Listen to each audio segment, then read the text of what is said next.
Good morning, everyone, and welcome back to Two and a Half Hoopers, aka Tia Troopers, aka Chris Anderson's favorite basketball podcast. Smooth. It's Friday, August 6th. I'm your host, Jacob Lehman.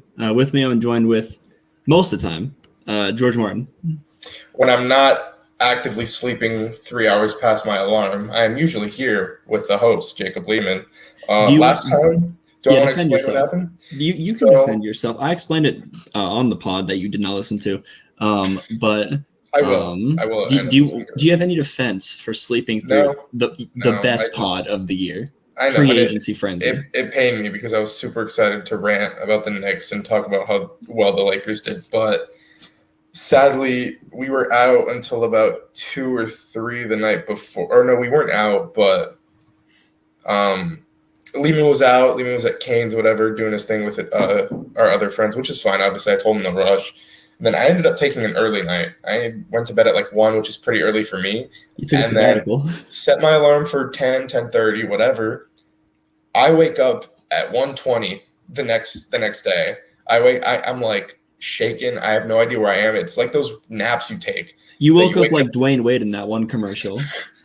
I swear I was in like such a deep sleep. I've never had that happen before, but I'm glad to be back because we have another good episode. Not as good as last time, but it'll be a good one.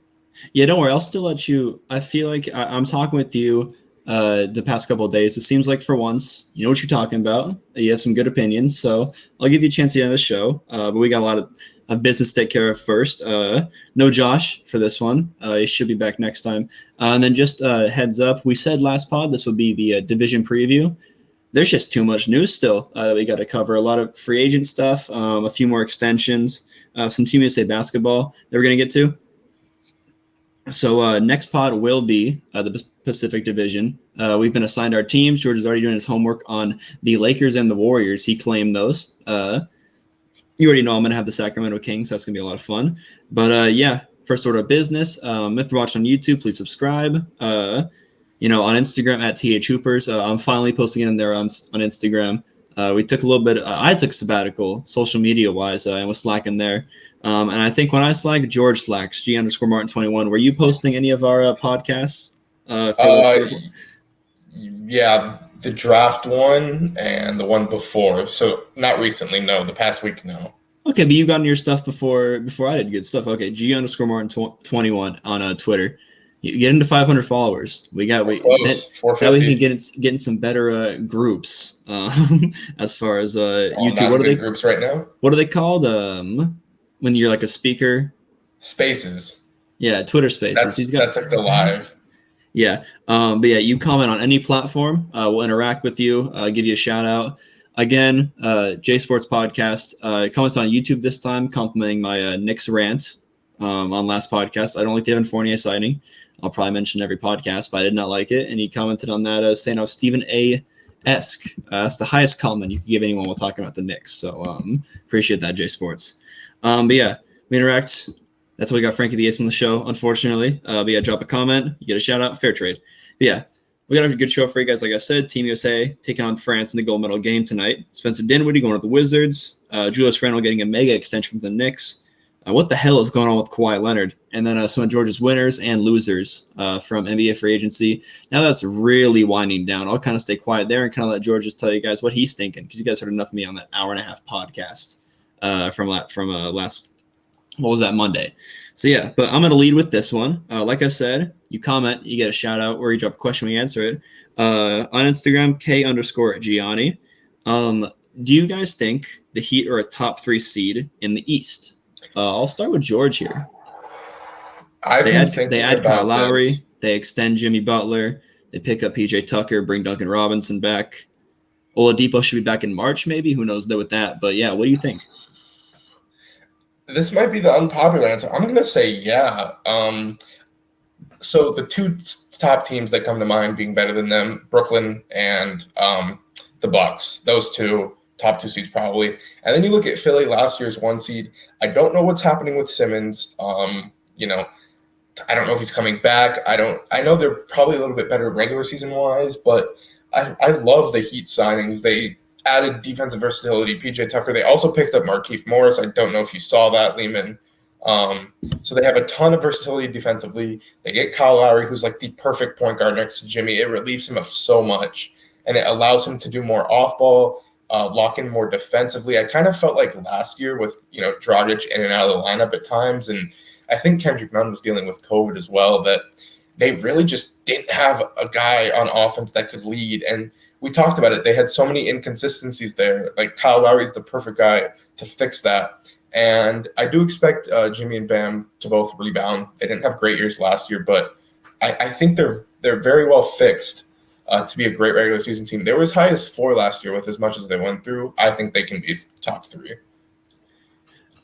You put that very well. You say it's maybe the unpopular opinion, but I guess we're a couple of rejects because I have the same. I say yes, and I'm going to probably cut this pretty short here because you echoed everything I said. I have right here Brooklyn and Bucks ahead of them, and then Heat and Sixers are tied. And I lean towards the Heat just because they got Jimmy, they got Eric Spoelstra, and we did kind of label Kyle Lowry as this year's Chris Paul, where he's going to be out there, and whatever team he goes to is going to improve them greatly because he fits everywhere. And the Heat are not built like the Suns were last year, but they did not win a playoff game last year, just like the Suns. And they had talent there already. And you bring Kyle Lowry, fits like a glove, and I really think he's going to give them some great stuff. Plus, like you mentioned, they had tons of COVID issues. Their best player, Jimmy Butler, had tons of injury issues, and they got as high as 4. So I as far as Philly goes, even if they keep if they keep Ben Simmons, they can't trade him or whatever, which I don't think they will be able to. It's looking like at this point we've gone past the draft and free agency. What are you getting past now? Everyone's looking towards the season. So I'll be shocked if he's not in a Philly uniform. They're still going to be a great team. I feel like people, they're underestimating the first seed that they got last year, and they brought the same squad back. But they're going to fall a little bit because Brooklyn's going to be healthy. The Bucks are always a great regular season team.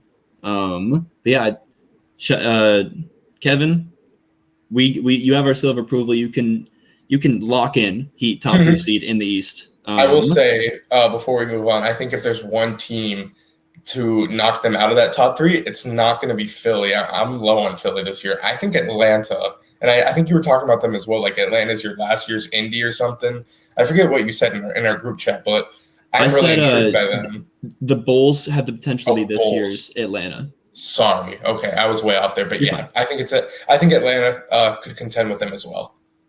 Yeah, Atlanta, not to get too off track here, but Atlanta does bring back the band. They even re-signed Lou Will on a very, very small deal. We won't get to that later. That's all you're going to hear about Lou Will. I just remember they bring him back on a very small contract. He did pass up LA, which I heard, so he wanted to be back there, which is interesting because we thought he was retiring when he originally got traded. But it's going to be nice to see him retire in Atlanta. I would bet this is last year, and then he'll probably make all the Smoke a Trio podcast and join Steven Jackson and Matt Barnes there. That I'd listen to that every single day if it's the 3 of them. So that'll be a lot of fun. But yeah, moving on. Thank you, Kevin, for that question. And yeah, you can lock it in. Heat top 3 in the East. But we're going to start here. We normally end with this, but it's nut crunching time for Team USA in the Olympics. They moved into the gold medal game and they will play France. So how did we get here? Team USA used a massive run to come back on Australia and win by double digits. George, I know you watched a lot of this game. I also watched a lot of this game. So we're well equipped to handle this. We can make the viewers proud this time instead of talking out of our ass. What did you see here? What enabled Team USA to come back? I believe they were down by a good amount, brought it to 3 within the half, and then just kind of ran away with it against Joe Ingles and Patty Mills.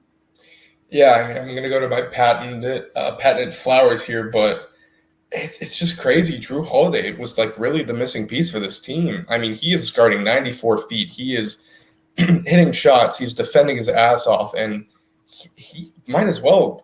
He's not the best because that's probably KD, but he's been the best guard on this team. And I don't think anybody would have thought that when they came in here. Just they're playing more like a team. You definitely see less ISO now. You're seeing more of the lobs and just they're using their talents of their physicality, of their athleticism, kind of what D Wade and LeBron and Kobe did so many years ago, just running these guys out, throwing lobs. Zach LaVine's getting to lanes and dunking, and I think that is really the biggest factor in how they're going to go get gold. Just completely dominate them in the strengths you have, and don't play their game. You try and have them beat you your way, and I think they're finally starting to do that. Yeah, and their way is turning into being play good defense, because you have these guys like Zach LaVine buying in and being like a two-way player for Team USA, because he doesn't have to score 28 a game on the offensive end, so he's got the tools to like be a good defensive player. So he buys in there. Obviously, Drew Holiday, very important. And then also their style of basketball is just give the ball to Kevin Durant. They know this is their best player. And it's tough to see when you have this much talent, it resort to ISO ball. But at the same time, you got this much talent, just use your talent. Just go ISO, go 1v1, and see what happens. And I think it's going to be a little bit hard to do that against France because they have a great defensive like squad. They got Rudy Gobert there, and they got good guys on the perimeter. But as far as this game went, it was very easy to see when the light bulb clicked and they knew what to do, and they went on that huge run. And then also, another thing I just like seeing in international play with like Team USA every 4 years, these like stars that like come in, like young stars like Booker and LaVine, those kind of guys, just to see them slowly buy in to a winning culture. It's just fun to see because like LaVine was kind of like, he was like maybe that Bradley Beal replacement where they might need a scoring. Then he like went to a 6-man role. Now he's playing more defense. And it's kind of, it's fun to see like the trajectory he goes on and what it could possibly mean for his future NBA career. Like, especially with all the new additions the Bulls made, like, will he kind of just be like, let them get theirs, then like take over the end? Like, he's learning like that he could do with this one. And that's also a lot of fun. Damian Lillard, what did you see from this game? It didn't seem like they could really keep him on the court. I know you said you watched the first half. Did you see what kind of happened with him in the second half? Not really. I mean, was he just pulled off the floor? Was he not playing well? They couldn't keep him on just because they needed guys like Drew Holiday and LaVine in there to play defense. Yeah, I mean, LaVine, you made a great point. He doesn't have to be the focal guy on offense. He can expend his energy defensively. He can, pick up guys, get steals, and run and dunk. Oh, I sound like James Harden now. But yeah, no, he hasn't been buying it at all. Like, he's been hunted defensively. And when you guys – Holiday, Middleton, Jeremy Grant, all these wings that can guard, especially in just how FIBA plays and Team USA is trying to adjust. You're not going to have Dame out there. You have the offense is just a galore for them. So any guy who can play defense and lock in, you're going to have out there. And then one thing I mentioned early on was the defense was still there, even though they lacked a big man, and their defense really here. That's how they made that run. I know it was a scoring flurry, but I think between like probably late in the second quarter when they first started their run and cut the three, and then in the third quarter, I think Australia scored maybe 15 points total. They were locking down, and Team USA was playing very well. And that's how it should be. The talent should just be completely outworking the other teams, and there should just be times where the other country should just not be buying any buckets.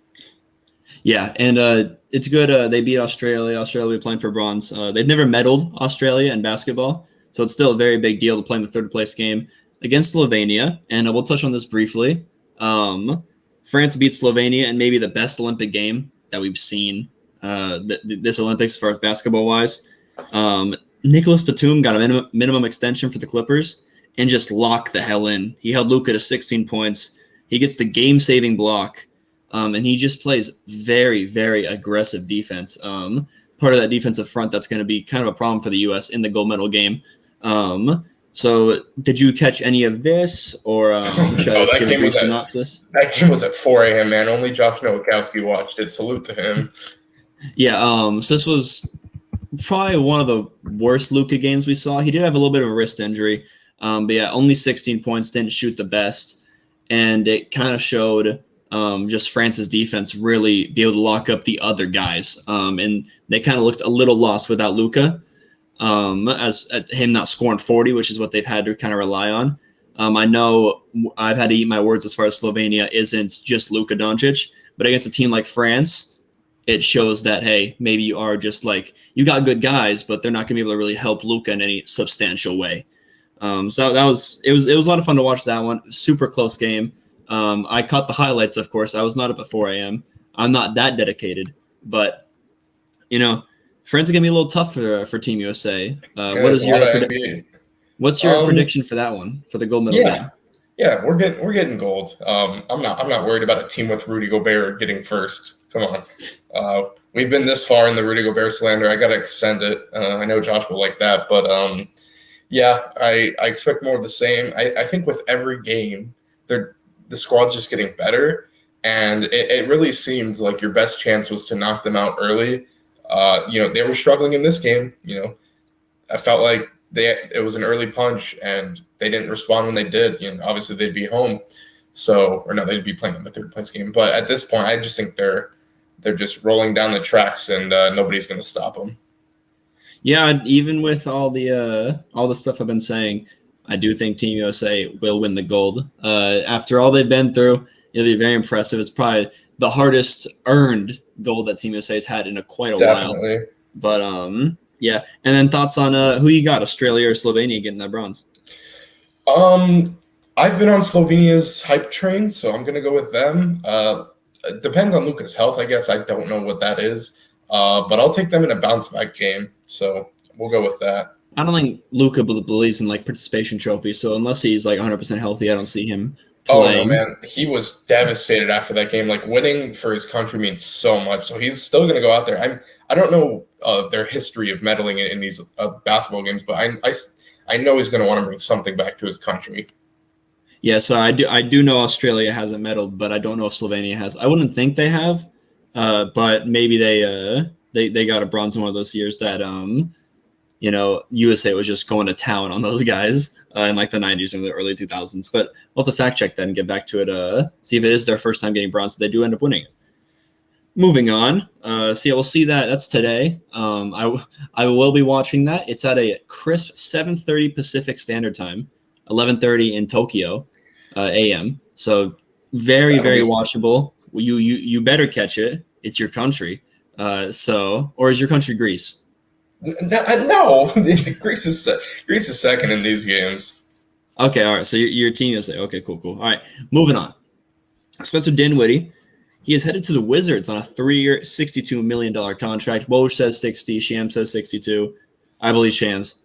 So 3 years, $62 million. I just want to put this out there. So I wrote this down. Wizards roster right now. Their starters look like probably Dinwiddie, Beal, Rui, Denny in kind of a point forward role, Daniel Gafford, then their bench, Raul Neto, KCP, Kyle Kuzma, Montrezl Harrell, Thomas Bryant when he comes back from injury, and then Aaron Holiday is also a solid guy. It's a solid bench. That's 11 dudes that NBA players. So what do you think about them getting this? It turns out to be a 5-team trade, but it strengthened them with the Russell Westbrook trade. There's some random picks going out in 23. But let's focus on the Dinwiddie thing. Dinwiddie going to the Wizards. Is the right price? And yeah. Just first thoughts. I mean, he definitely fills that hole that they had at point guard with Russ leaving. He definitely can score the rock. There's definitely not going to be a question of Washington not being able to score, kind of like last season. He's a decent playmaker. It's going to be a big fall off this year. Russ is not there. He basically was setting up everybody. It's going to remain to be seen who steps up in that role. I think Dinwiddie can. Beal might be a little bit better, just price-wise. They didn't send much. This trade I'm looking at, the Wizards sent a second and a draft swap to Brooklyn. That's what I'm reading off of Shams. So yeah, it was a classic. The guy's going to sign there, but let the Nets get a little something. Yeah, that's nothing. And then 3 for 62. 20 annually. I think that's a good price. Obviously, we have to see how he responds from his partial ACL injury, how he comes back. But if he's able to play like his former self, I think this is a great pickup for them. And yeah, they're loaded all around. They definitely have questions defensively. They definitely added in that category, and then playmaking as well, which I think is the bigger question mark heading into the season. Well, I got two things. One, to focus on that playmaking, you mentioned it twice. Russell Westbrook does not really let anyone else be a playmaker when he is your guy. That's why there's so many questions with how it's going to fit in LA. So, I mean, you got Bradley Beal, Denny, Rui, Dinwiddie. This off the bench, Kuz. This is enough playmaking, I feel like. This team is probably good, if not better than the 10 seed that the Wizards got last year. or 8 seed, I guess, if you count. They're more, yeah, they're definitely. And you deeper. let Beal be the guy, which he's your future, not Russell Westbrook. So I think their offseason was very, very good. Yeah, solid offseason for sure. I'm not taking that, I'm Yeah. not saying they had a bad one, but I still think there's a little bit of questions. I mean, Russ did do a lot. He did take away. So I just want to know who's going to step up in there. Well, I'm not saying they're going to be screwed because of it, but do you feel like they have enough people to step up? Because I believe I do. Dinwiddie will take on that role. I definitely think Beal can do that. And then, Kuz, and then the point forwards of Avdia and even Rui. I think there's going to be a lot of growth there. So I'm not diminishing this at all. They had a phenomenal offseason. So no more Robin Lopez. So me and you get to watch some Daniel Gafford 30-minute games. Oh, Daniel Gafford or Thomas Bryant. I can't complain. I love those two. They were perfect for their team.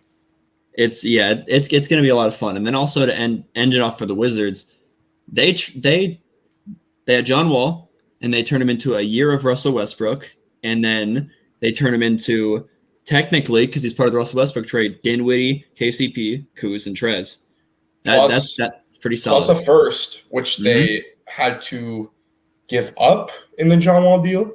Yes. So they netted a first back. So they gave up John Wall for all that. Yeah. Very solid. Very solid. And John Wall was labeled as the most untradeable contract in the NBA, and they do that. They traded two very, very large deals on some questionable money. So very good for Wizards GM. Yeah, Beal's going to get to prove a lot this season. And then he also doesn't have to do everything. This is basically remember, it was the year before they got Russ Wall was injured. It was just offense. It was the bubble year where I thought they could have slipped in the playoffs and just done a bunch of offense with Scotty Brooks. And they didn't win a game in the bubble. Because Beal didn't go. But yeah, it just didn't seem like that enough when Beal went to the bench. And now they got some, everyone I named is an NBA player. They belong in the NBA. They picked up very good solid players. They have 2 champs and a 6th man of the year. They're going to be great in the regular season. Yeah, and last year's the last year Dinwiddie was healthy, he averaged 20 points. I said he was better than Kyrie Irving in that year, which I still stand by. Oh, okay. That he was better than Kyrie Irving that year. He was available more, and he even played better when they. Well, we're not going to get into that, so we'll move on. Julius Randle of the New York Knicks. There we go. 4 years, $117 million extension.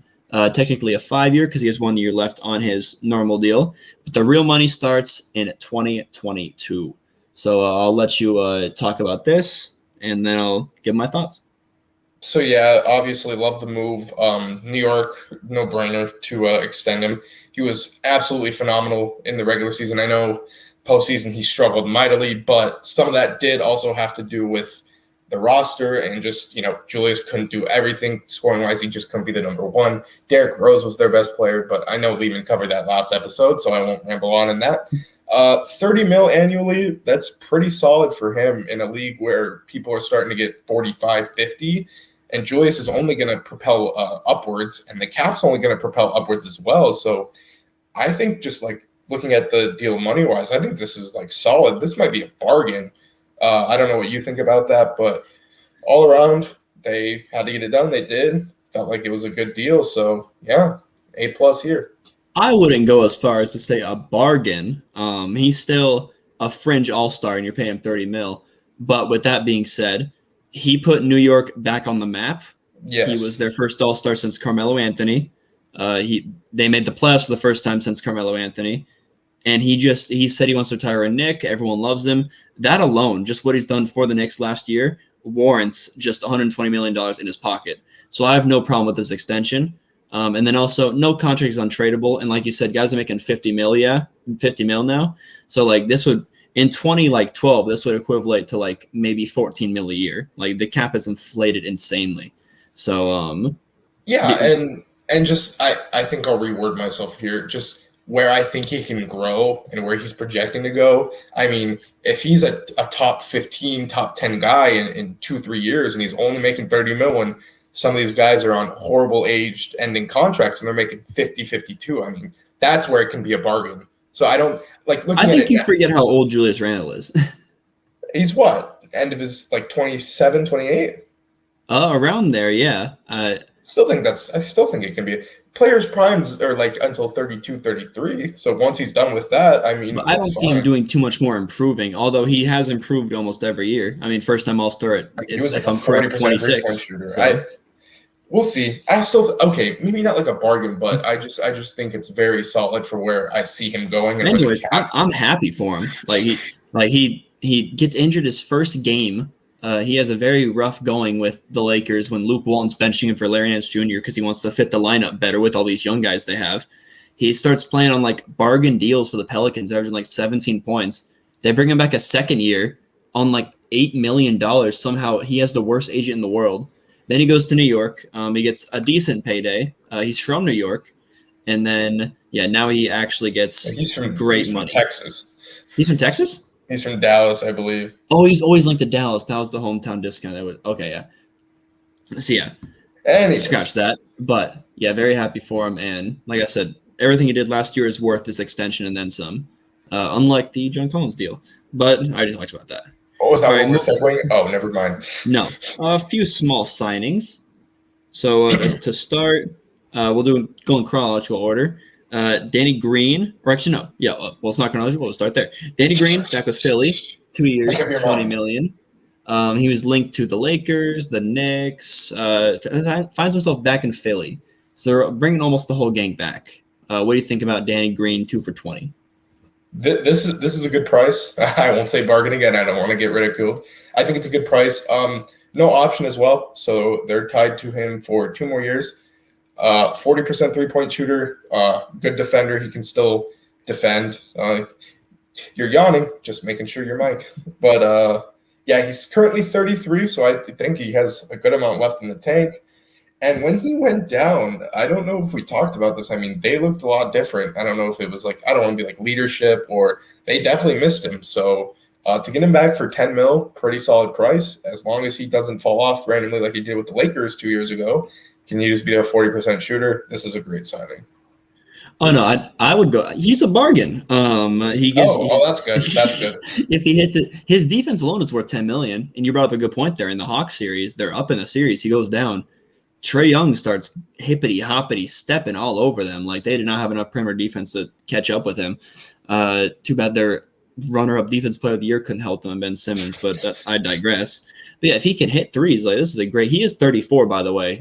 You keep thinking people are a lot younger than they are, but I mean, he doesn't. He can still produce. Man. He doesn't rely on athleticism, so it's not going to really hurt him too much. And I will say, like I think another reason was they kind of missed his spacing. People were respecting his shot a lot more than they had in LA, and I felt like that kind of just discombobulated that offense even more. Ben Simmons didn't know what he was doing. I mean, Seth Curry, I don't remember if he went off well or he was struggling towards the end of those games. He played pretty solid. He did. Okay. But yeah, I think they missed him there. Like you made a great point. The defense alone is worth 10 mil. You can't get enough of that. And another 3-and-D wing, which I love. So great job here. Yeah, Danny will come and Danny will go. Like his 3-point stroke is suspect to say the least, but hey, sometimes in the playoffs, he will just start hitting, and it's a sight to see. So yeah, good deal right there, 2 for $20. Another one, we got this one just a few hours before that probably would have went to sleep. Kelly Oubre to the Hornies, 2 for $26. What do you think of that? So this is a little bit more interesting because the Hornets did have a decent amount of depth at their forward position. They had Bridges, they had Washington, they had Gordon Hayward. But I do think this is more of like an insurance policy on Hayward, who is a bit injury prone. I know we talked about this at our post-basketball toppers run, I guess if you want to call it. But 2 for $26, it's a good deal. They have versatility. They got athletes there. They're definitely going to be running and gunning. Oubre, he's athletic. He can dunk. I mean, he dunked over KD this year. So they definitely want to have a show down there in Charlotte. But he can defend, which they'll definitely need with LaMelo and Bouknight being in that backcourt. So I do think it helps them on the defensive end. And you, like I always say, can't get enough of those wings who defend. He's not. He doesn't really defend. He doesn't defend. Stop saying it. He's a decent defender. He sucks at defense. No, he looks like he's good at defense. He sucks at defense. Well, his offense On the is definitely a Warriors, it was problem. hard to watch. Like His offense, his offense is a little bit of a problem. He started the year like missing 18 of his first 3-pointers. Luckily, in this system, he won't have to worry about that. LaMelo, Bouknight, Hayward, Rozier, those guys will all be options before Oubre. But for this long into free agency, I think that's a good price. I don't know why I'm just being like the econ guy and weighing these moves on their deals, the money deals. But I like it. They get more depth at the forward position because we saw last season. I think that they were missing like 4 of their big time forwards. So MJ and Mitch definitely wanted to get some insurance policies, and they did that here.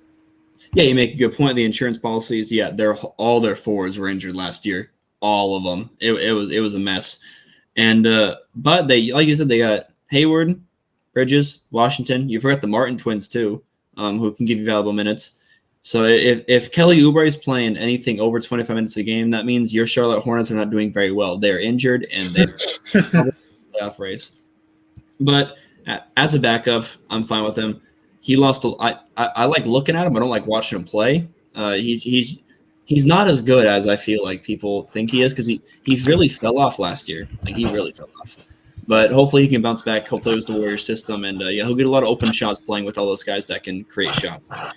Last kind of small signing, we dropped it. It was live last podcast. It was a Woj bomb, but I want to cover it a little bit again because we didn't really cover the most important part.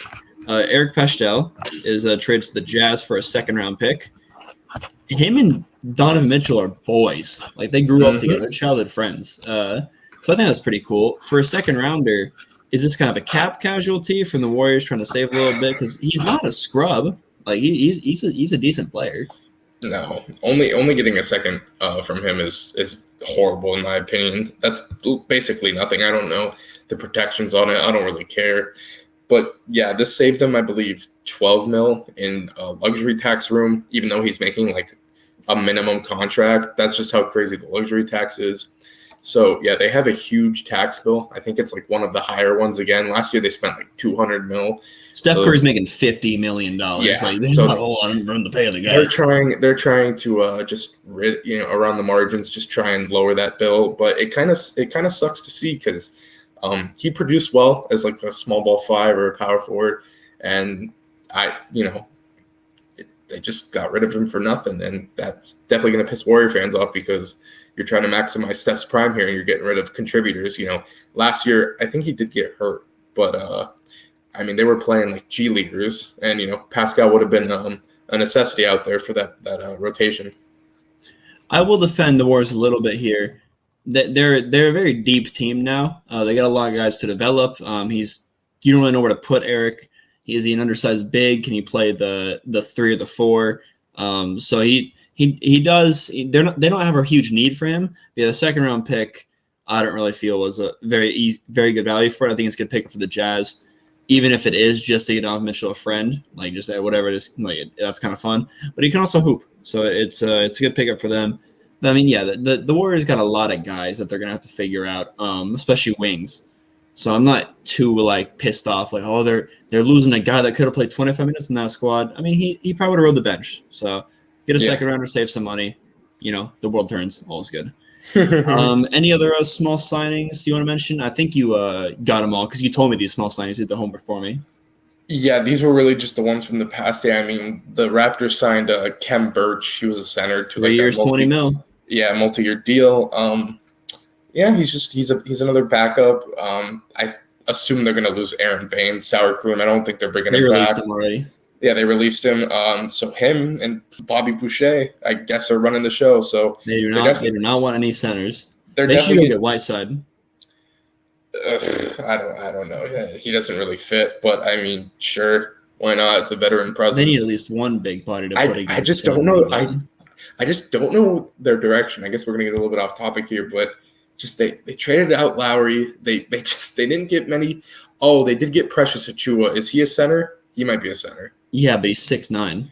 I know he's a small center. Is to make their whole lineup built like Pascal Siakam, so they can guard 1 through 5. Their goal is to get everyone built 6'8" and fast. That way they get to switch everything. That's their dream.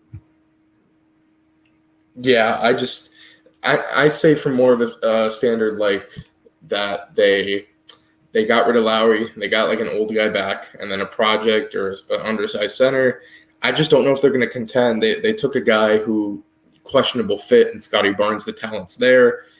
But yeah, I mean, I thought they would be able to contend well this season. I don't know about that, but we'll get in that into a preview or our divisions because that's not what we're doing right now.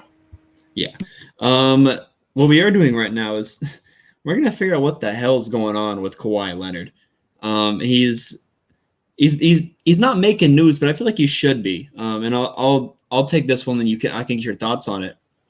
But I was watching The Herd, Colin Cowherd, my future father-in-law, and he was talking about Kawhi Leonard being a little unfair to the Clippers as far as he opts out of his $36 million contract. He's not going to play next year, but he still wants a 1+1. So that's a 2-year contract with a player option at the end. It's basically a 1-year contract unless you want that N1.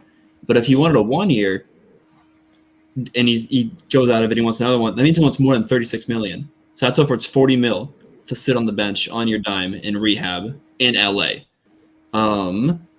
I also saw you sent Robert Horry share the same thoughts for the Clipper fans. What are your kind of thoughts here? I know I kind of brought it to your attention. I'm not going to take credit for it. But it seemed like Colin was all alone here, and then we see Robert Horry, and there's one of the things I'm like, maybe he's got a point here. Is there anything here? No, I just mean when you brought it up to him like that. I mean, it does make sense. Because if he just ends up taking the deal, he gets $40 million to rehab, just be on his own company time, as Shaq once called it. And then he ends up getting, another contract after, because I believe the Clips are going to have to give him whatever he wants, or else they're really going to be in the dungeon here. It's basically you have to pay him $40 million this year when you already offered him 36. You got to pay him more than $40 million this year to pay him more next year, to have the right to pay him more next year, which I just liken it to like let me put it this way. I'll put it in I'll do a relationship thing because we both know so much about girls. That's a joke, by the way. But yeah, let's say you're going after a girl. She's beautiful, because Kawhi's top 5. So you finally get her, and then you're about to pop the question, sign her to a long-term deal, ask her to be your girlfriend. And she says, you know what? I don't really want to date for the next probably 6 months. But I do want you to keep like bringing me food. I want you to keep when I need something done, I need you to do it. And then after that, I'll see. Maybe I will be your girlfriend. Not even to confirm. Maybe I will be. Is that fair? I don't think it's fair. Nope. And people are saying you got to look out for yourself and the NBA. Yeah, but you have a right to be upset as the Clippers. I know he's a great player, but he also doesn't have a good rapport with you. You found out through Skip Bayless that he had surgery. Him and Uncle Dennis kept that to themselves. So I feel like it's very – they have to pay him off. I'm not saying let Kawhi Leonard walk. Hell no, you got no first-round picks. But, I mean, it's he's not the best guy to want to have to sign negotiate a deal with, No, I mean, I think they're just letting it. I mean, he just does his own thing. I mean, every time free agency rolls around, he's got Uncle Dennis. He's got just, his entourage, I guess. I don't know if that's the right word, but I mean, they have to pay him. And I don't know what teams he's listening to either. He's just sitting back nonchalantly. Everyone's used up their cap. Nobody with the money the Clippers can give you is going to offer you a contract. So it's just, at this point, it's is there a need? What are you really doing? But I don't know. It's a sticky situation all over. But I see this ending up as Kawhi re-signing for the max amount of years and money he can get. So it would just be nice. If he does that, take back everything I said. He has to go be your girlfriend. She says yes. That's what that is. I don't think you have to worry about that. I mean, I guess you're not because we're Laker fans. But I think he's going to sign the 1 year. With a player option, and then he's gonna have a real free agency next year. And I just feel like that's out of pocket by him to actually do that. It just see now you told me that as we were leaving. I'm that would be worse because it's well, why wouldn't you just opt in? What are you gonna get more money than 36? And then it's okay, well, then he can end up getting, I think with the CBA, he can end up getting a supermax after that. He can get the ridiculous one Steph just got, or the one Yanni has, like over 50 mil for 5 years. But then it's like, that would be bad because it's like, well, you could have just opted in if you want 1 year, but now we see you're doing it just to gain leverage on us. So that would be bad. I guess it remains to be seen, even though I think this ends up getting resolved in no longer than a week's time. You maybe seen on Twitter, you know the cap a little bit better than I do. Is there any for example, last year, Lakers on the chip, Anthony Davis didn't sign the extension for 2 weeks. 2 weeks, I believe Lakers made a lot of signings like before that. Is this just to make sure maybe they can fit Reggie Jackson under the cap? They recently Nick Batum recently. And I mean, he's sneaky. He's not going to talk to Woj, oh, Clippers and Kawhi agree to this, and he'll sign it officially after they sign everything, like Reggie Jackson and all those. So is that a possibility where you actually might be right? There's literally no bad blood, and he's just letting the Clippers work, and then he'll sign under bird rights. No, I'm glad you brought that up because I actually saw a direct tweet where it was like, well, AD didn't sign for 13 days after, and I do think it was actually because he wanted to see the Lakers moves, and it wasn't like, oh, I'm going to see what they do, and then if I don't like it, I'm going to leave. No, it was just more like, get the guys under contract. There's no need, to panic. I'm coming back. But the thing is, AD was, hell-bent. He's like, yeah, I'm coming back, and just the contract, the negotiation stage taking as long as it did was just, to fine-tune everything. This, we don't know because Kawhi is just such a private guy. He doesn't, you don't see him on interviews. You don't see him doing ads. But like I said, I'm going to go against what I've been saying. I just think he comes back. I don't see any way around it. And I do think he's going to get the max amount of years. You think the 1+1, I think 4 or 5, whatever. Yeah.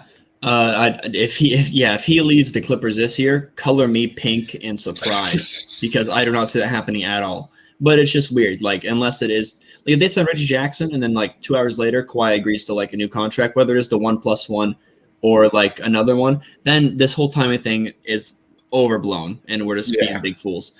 But if they don't sign anyone else and he signs 1+1, that's just out of pocket by Kawhi. Just opt in, rehab, and then re-sign later. But I digress. Another guy who Kawhi is kind of owning the media. The media is kind of owning Dennis Schroeder.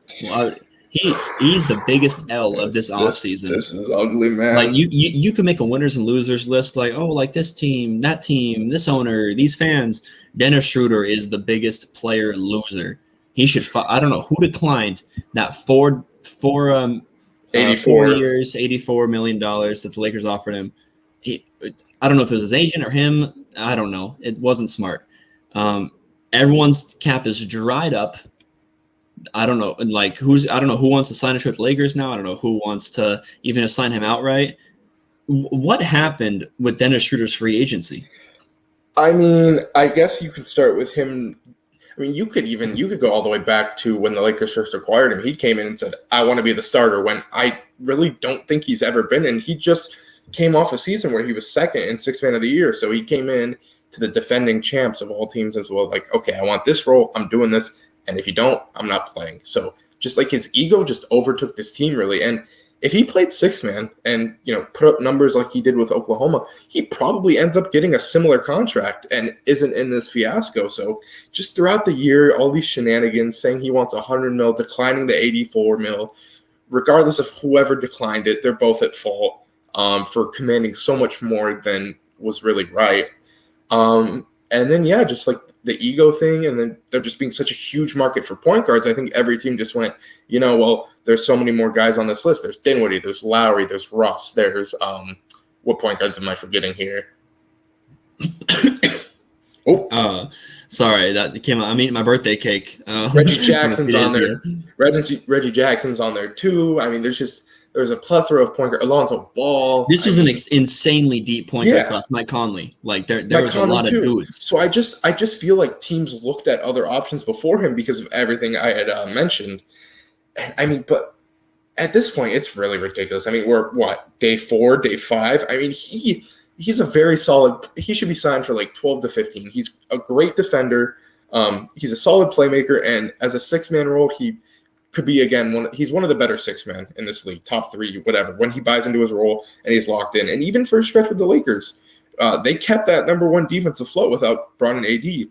Dennis was a reason for that. Their perimeter defense was solid because of him, and now it's just gotten too far. I don't know if they're playing like a chicken and a hen game. Like, oh, who's gonna sign him? Like, ha ha ha. Well, let me put it this way: if you take out Kawhi, because he's going back Clippers, obviously. Yeah. Dennis Schroeder is a big fish in a little pond right now, especially now that like the Ubers are getting like signed up, Danny Green signed up. Like it's like Dennis Schroeder and nobody. It's like it's Dennis Schroeder, and then it's like Svi Mikhailuk and Josh Hart. Yeah, like like Laurie Markkinen and like Josh are these restricted free agents where you actually do play like cat and mouse with them. Yeah, cat and mouse, not chicken in hand. Yeah, I don't know what the hell you're talking about. Sorry. But it's like, okay, so where do you see him next year? I mean, because I think he's worth, like, even with all his faults, even if he's playing a 6-man role, 15, 16. Exactly. Like, he's a good player. Like he's very solid. I've seen like Boston. I've seen back with OKC, but even then, Boston signing guys. Boston, I don't know how much space they have. OKC, I don't think they have much cap space from what I've seen on Twitter, and it's just. Can I give you a team? What's up? So because he's not going to get the money he wants this offseason, so this is going to be a prove it deal with any team he really goes to, because no team has really any cap anymore, and if they had cap, they spent it on Alonzo Ball or a Kyle Lowry or Exactly. The Denver Nuggets. Ooh, I haven't seen it anywhere. I have not either.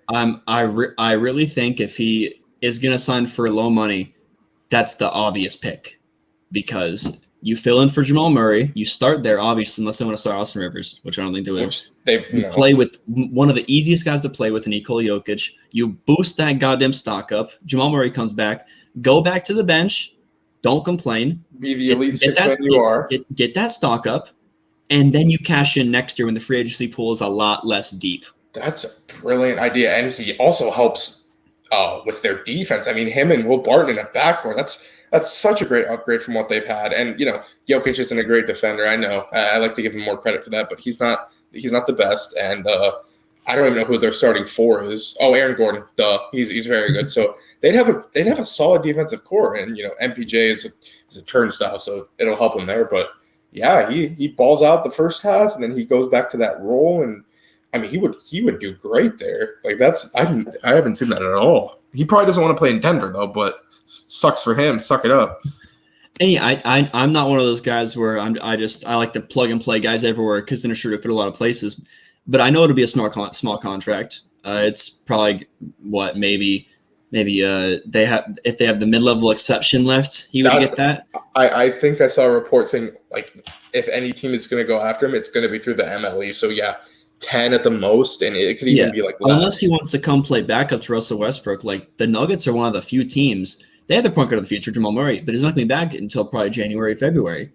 So you start there, get your stock up, be a good soldier, get your stock up. And we saw that team fully healthy too. They're a legit contender, and Kawhi's going to be out as well. Like, I'm not saying that they're going to win at all. Like, if Dennis keeps him afloat and Murray comes back like he was playing late in the season, why not? They could get to the conference finals. And if if you were a main reason that you kept him afloat and then you bought into a role and that you were still elite off the bench and you guys got to the conference finals, he's getting a payday. It's probably not going to be close to what the Lakers even offered him, but I could see like a 3 for $60, and that's still making out okay. That's still $20 million annually versus the 21 he would have been offered. So that's honestly, I might have to throw that on Twitter. I might have to credit you because I have not seen that anywhere. That's a very good idea. Let me know how that goes. We got a few more things to take care of, though. We got LaMarcus Aldridge. Great news. Fantastic news. He's making a comeback, or he's at least trying to. Woj reports he's healthy and ready. Who needs him, George? I mean, back with the Nets is probably an easy option. He can start at their 5. We saw it was really just Blake Griffin at the end of the season. They did lose Jeff Green as well. That's a huge loss. So LaMarcus, I think they're also looking to get rid of DeAndre Jordan. They got to get Claxton, but I don't know how ready he is. So I think right back with the Nets. Obviously, if he wants to contend, if not, back in Portland would be great. With Dame, they would probably have one last run because I really think it's Dame's last year there. I mean, he can go really join any contender. I don't think the Lakers have room for him. No more old guys. No more old guys. No more old guys. All right. He was linked. He was linked to Miami before he joined the Nets. I know they picked up some forwards there, but PJ Tucker, Markieff Morris, these guys aren't going to be playing high minutes. They can find a role for him off the bench, maybe a backup center. I know they got. Oh, they don't have. No, they do have Achua. Wait, no, they don't. The Raptors have Achua. Sorry, God, I get the Heat and Raptors mixed up so many times. But yeah, he can be a backup. Mio. He can be a backup five behind Bam. So I think any of those teams are solid. All right, yeah. I mean, he just needs. Well, it was not a good ending for him. He just needs to. I just want him to be healthy. Above all, like I know. I just want him to finish his last season exactly on the court. I want him to play the last game of his team's season, and it seems like Melo's going to get a good storybook ending with the Lakers, whether they win or lose. But he's playing with LeBron, so it's going to be fun. I just want LaMarcus Aldridge to have one last, hurrah, because he wasn't playing too bad before he had that health scare with the Nets. Him and Blake Griffin looked like they were going to be very good for them. So yeah, I think back with the Nets as well, but only time will tell. I don't think he has any. I don't know if he has a whole lot of suitors right now, or at least if he does, it's not really being reported on. But I'm sure Woj will get more to us in the coming days. Speaking of old guys, Andre Iguodala, he's still out there in the free agent market. Here we go. So George, he's narrowed his teams down to 3. Yes. Where should the Hall of Fame ring chaser go? The Brooklyn Nets, the Los Angeles Lakers, or the Golden State Warriors? You might be surprised with this answer.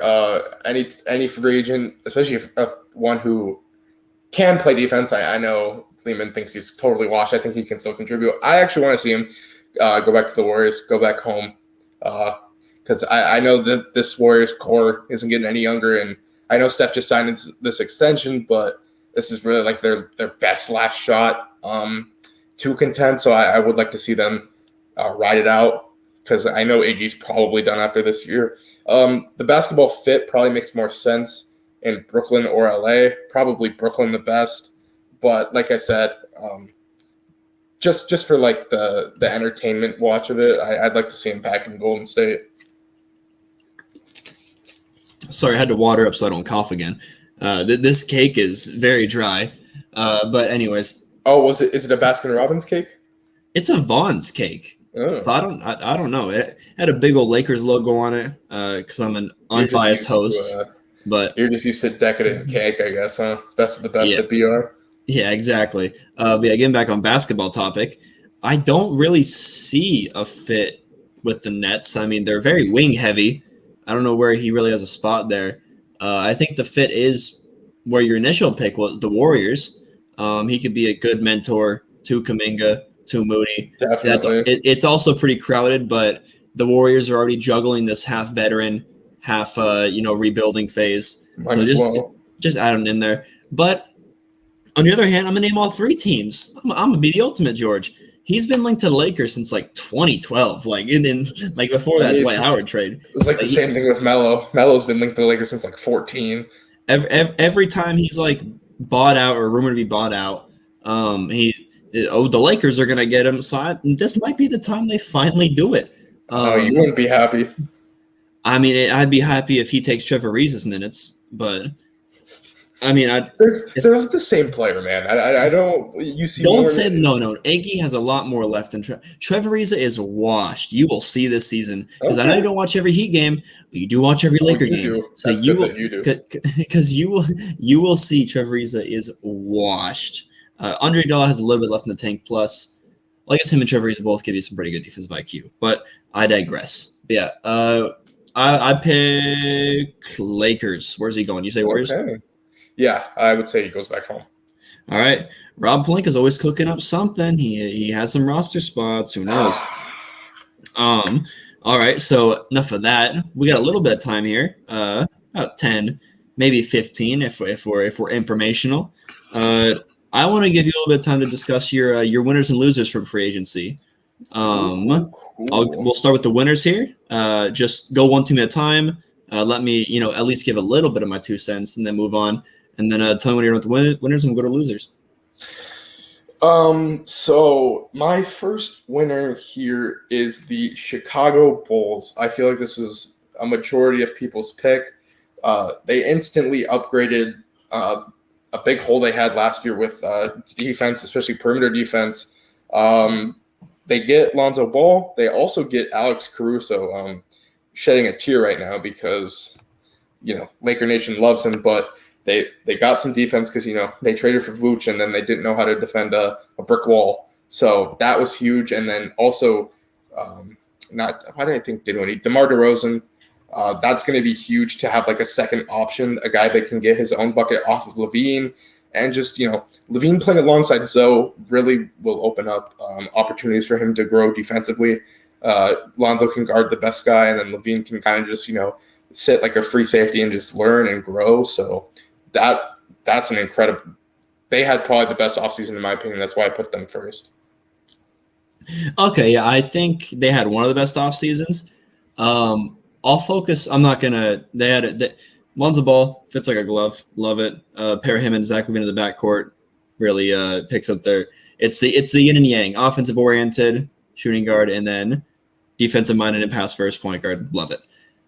Is the DeMar DeRozan one doing a little too much? Because they already have guys like Kobe White and Vucevic and those other kind of guys who can help LaVine with less pressure. Now you get a guy in DeMar DeRozan who's not going to play a whole lot of defense. They had two defensive guys, Lonzo Ball and Patrick Williams, and two offensive guys in LaVine and Vucevic. And they had that small forward slot wide open, and they decided to go more offense. And I feel like they really should have went defense there. What do you kind of feel? Honestly, I didn't like the trade. I feel like Thad Young would have fit very well with this squad. He was playing good for them last year. So I'm not a huge fan of the DeMar DeRozan pickup. What do you think? I mean, I like it. I actually have 3 years. It's like 80 mil. It's a very, very large contract. He got an increase from last season. It's a very big contract. Deal. Like he got a pay raise when many people thought. Some people thought like a pay cut, to the Lakers, but just in general, I didn't think he'd get more than last season. And he's a guy who struggles in the playoffs. We've seen his numbers, and he's not a great 3-point shooter, but I don't think it's horrible. I mean, yeah, you could look somewhere else defensively, but I mean, Lonzo, he has his times of being a great shooter, but then having bad months of shooting. And then I know Vooch is a great scorer, but if you have Patrick Williams at the 4, you're really just, and if you have another defensive minded at the 3, you're really just relying on LaVine and Vooch to be consistent. Lonzo, he is semi-consistent. I don't know. I just felt like this really set them to have scores offensively. I get that. I mean, no matter what, it's just nice to see the Bulls finally spend money. Exactly. I was watching the Bill Simmons podcast. He likened it to you're married to a guy. He's always bargain bin shopping, Walmart, all that stuff. You're going to Taco Bell for dinner. And then one day he just comes home from the grocery store with Whole Foods or Trader Joe's. You're like, oh my God, he spent money. Because the Bulls have not spent money at all in free agency. It's just nice to see them actually try and build a winning culture. Exactly. So it's a lot of fun. Next winner. So I have the Heat, but I basically described all their moves at the beginning of the podcast. So I'm just going to move to my third team here. Lakers. I know this is a little bit of a homer pick. It's me, typical. I mean, where do I start? They basically retooled everything here. We saw how last season ended, inability to put the ball in the basket, and Rob Pelinka said, "Hold my beer." He got everything you could imagine, guys who could score, off of LeBron doesn't have to be on the court. That's been a problem his whole career. He goes off the floor, guys can't score, they go on runs. Yeah, Kendrick Nunn, he can score on his own. He can put the ball on the floor, ISO score. Malik Monk, 40% shooter, and then you just look at the shooters. Wayne Ellington, 42%. Melo, 41% last year from 3. Also, Kent Bazemore, who I think he also shot 40%. A lot of that was just from Steph just generating him butt-naked open threes. But, I mean, they upgraded threes. Is that a saying? Butt-naked? I think so. Okay. I don't know. I've butchered a lot of sayings on this podcast. So they upgraded basically every problem they had from last year's playoffs. The caveat here is the defense is going to fall off. Now, I know Frank Vogel is a extreme defensive wizard, so he can hopefully handle this. But in a league where offense seems to be taking over, I mean, you look at the Nets, that's basically the team who everyone thinks is coming out of the East. If you match up with them, you got to be able to go toe-to-toe. So I love this retool, and I still do think they have enough defensive pieces here. Maybe they'll add a Wes Matthews or an Iggy like we've talked about. So, overall, incredible offseason. Nothing I could have ever imagined. Wes Matthews would make me happy. I already talked about the Lakers a lot. So I'll just give you a few prompts. You mentioned the defense already. I think I think AD is going to have to, one, play the 5, and 2, have a player of the year lock of a season for Lakers to be as good as they should be and reach their potential. And then 2, lay retirement home. What do you think about the age? I did not know that. So right now they're 31.8 average age, which is old. It would be the oldest team ever, not to make the playoffs, not to win the championship, just ever. And we've had some bad teams. So, does that worry you at all? I mean, even our championship team 2 years ago was old. And let's see here. I don't think it worries me as much because we were able to get a lot of younger guys who can take on minutes. And I really do think that these guys like these Arizas, these Marks, Dwights, like Melo, they're not going to be playing. It's going to be like 10 to 20 minutes. You're not going to be seeing Trevor Ariza out there for 30 minutes, Lehman. So you can be excited that you don't have to. But Russ has an incredible motor. I think he's going to be taking on a lot of the load. I think that's a reason why he was brought here. My phone recorded that. I almost sent it to you. I feel like just Russ in general is going to be able to take a lot of the playmaking, scoring, just a lot of just the heavy lifting off of LeBron's shoulders. And then there's guys like Bazemore, there's guys like Ellington who aren't like really old and they have a defined role that they'll be able to contribute to. Yeah, it's not completely old, but you're talking about like the Melos, the Arizas, the Dwights, the Marks, even LeBron. Those guys you kind of have to worry about who are probably going to be big in the playoffs. I really think that their minutes are going to be looked at. You might even see some DNPs like regularly, like Ariza taking a night off. I don't see like a Dwight. You should take every night off, honestly. Yeah. I don't. Oh my gosh. Maybe even a Melo. I hope not. I hope he's out there as many games as he can. I want to see him as many times as I can in the Laker jersey. But I do think that getting these younger guys, their minutes will probably spike up at random times throughout the season. They also have some guys in the summer league. I'm not saying Mac McClung's going to be brought up, but they do have younger pieces, so I'm not as worried there. As long as they can manage it well. The injuries just scare me because these guys are old. They're not going to heal fast. If it's a train wreck like last season, I think we're fucked. Worse than we were. Oops, I cussed. Always one mishap with George Martin. The age is obviously skewed just because the Lakers' best player is 37. So LeBron James is 28. You can't tell me otherwise. So if he has a season like he should, switching to 8s, I think he calls that like the Dark Knight or some corny stuff like that. I don't know. And then our second player, AD, 28, and then Russell Westbrook. Prime of his career. And Russell Westbrook's play style does not play against 32. Now, guys, when you get into guys like Dwight and Marc Gasol, yeah, they're old farts. But Melo last year, he's 37 now. Best 3-point percentage of his career just last season. So that jump, though, he's been practicing those jumpers for 20 years, man. I mean that game is going to age gracefully. But moving on to the losers now, assuming you're done with that. Go ahead. First and foremost, I've been talking about this a lot. If they didn't do a certain thing, they were going to be a loser. The Warriors didn't trade the picks. They took the biggest project yet again in the lottery. Now, I've seen rumors that they might be involved for Simmons because Daryl Morey is trying to pry him off his team. I just don't know at this point. Those guys' values have dropped significantly from when they were drafted. No offense, obviously, but they took a project. I love the Moody pick. It was an absolute steal. I had him, I think, going originally to them at 7 or just in the top 10. So getting him at 14 was a steal. That's good there, but just with Steph being 33, 34, and Clay's not going to come back till December or January, and even then he's going to be playing 15, 20 minutes.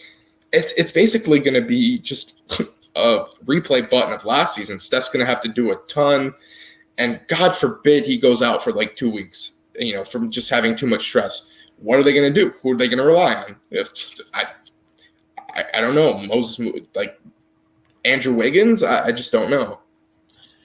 I always trust you because you always got your ear to the streets. But is Klay Thompson really out till like January? I thought he was good to go. No, they were saying November. I guess November. Sorry, so maybe like a few weeks after the season, Okay, not January. right. Sorry.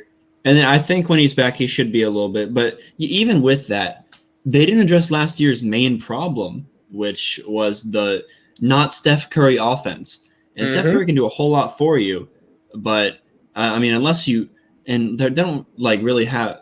I don't know. Yeah, you have Kuminga, you have Moody. Moody's going to contribute right away. He's going to be great. He's pro. And I watched the full game of the Warriors Summer League game. Him and Kuminga already got good chemistry, and they both play very, very well. They lost the game, unfortunately, to the Heat. They did look good. They both had like 18, 19, but yeah, they look good.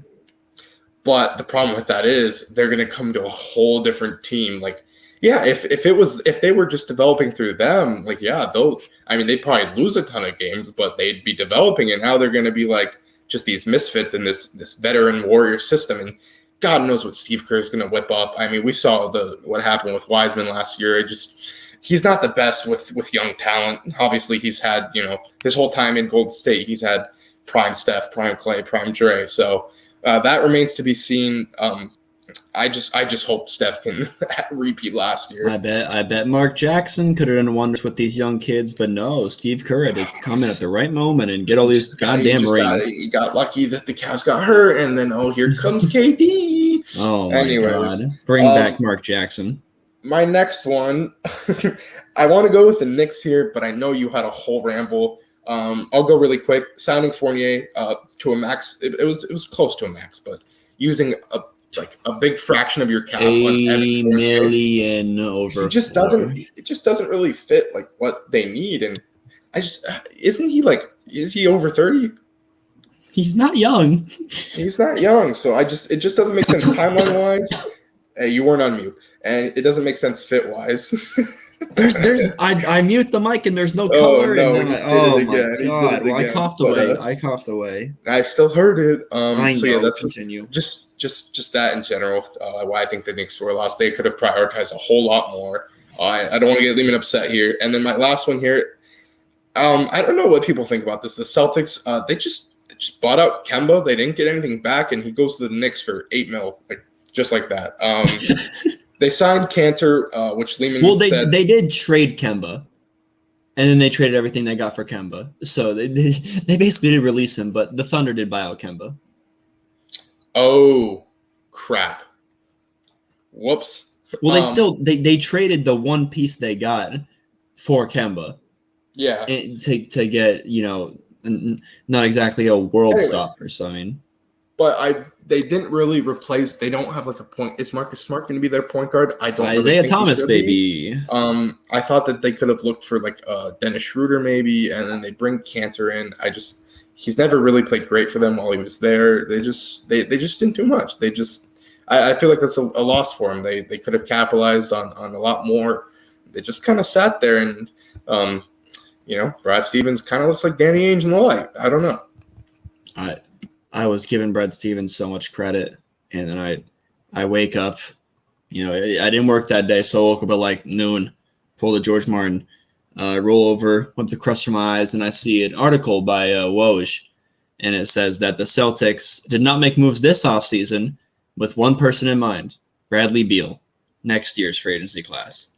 And it's just going to start the whole cycle over again, where Danny Ainge is just reincarnated in Brad Stevens, and they're just going to focus on the future, and it's going to be almost Ainge in the form of a bad haircut in Brad Stevens. And I don't know, man. Josh thinks that Peyton Pritchard can play the point guard spot. He could, but he's very, very young. And in an East that got a lot better, and you kind of stood pat. You kind of traded your whole, I know we were saying trade Kemba, but he's really their whole, floor and ceiling riser. You kind of know what you're going to get every time now. Having Jaylen Brown back will help, but yeah, doing nothing makes you a loser in my book, especially in an offseason where the Bulls really like got all these players. Like it wouldn't have been hard. You should have came out the gate with guys to sign on smaller deals. So it that's I that's what I said exactly. Them not really doing much is a reason for a loss when a lot of teams in the East got better. Atlanta will be back. They lose Semi Ojeleye too. Exactly. Like you can save money and still get good players. It's not hard. That's what the Knicks did last year. Wizards got better, year, but Pacers will be back.